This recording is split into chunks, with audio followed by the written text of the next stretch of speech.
Practice problem C asks us to factor this binomial. Well, it's a binomial and we're being asked to factor it, and it's a difference, so chances are it's a difference of squares because we haven't learned any other ways to factor binomials yet. So let's check. Is it a difference of squares? It is. Let's see what the first square root is. Square root of y to the 4 is y squared. Square root of x squared is x. And then we just check. If we bring the square in, distributing it over the product, square of y squared.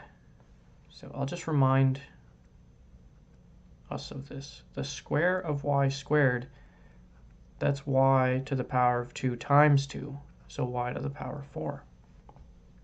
So yeah, the square of y squared is y to the 4, and the square of x is x squared. Okay, minus, now what's the square root of this going to be? Square root of 169, we know, is 13. And the square root of z to the power 10 is z to the power 5. So this all gets squared. And then we can just check. Distribute the square onto the product. So the square of 13 is 169. The square of z to the power 5, let's just check.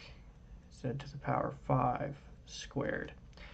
Well, that's z to the power 5 times 2, which is z to the power 10. So indeed, the square of z to the power 5 is z to the power 10. So there we have quite visibly our difference of squares.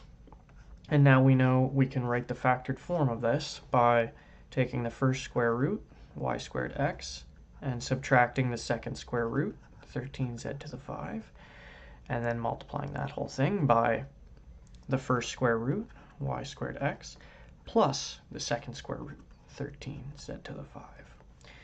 And that's the factored form of the polynomial we started with. And if we multiplied it out using FOIL and then group like terms, we'll see we get back the polynomial we started with.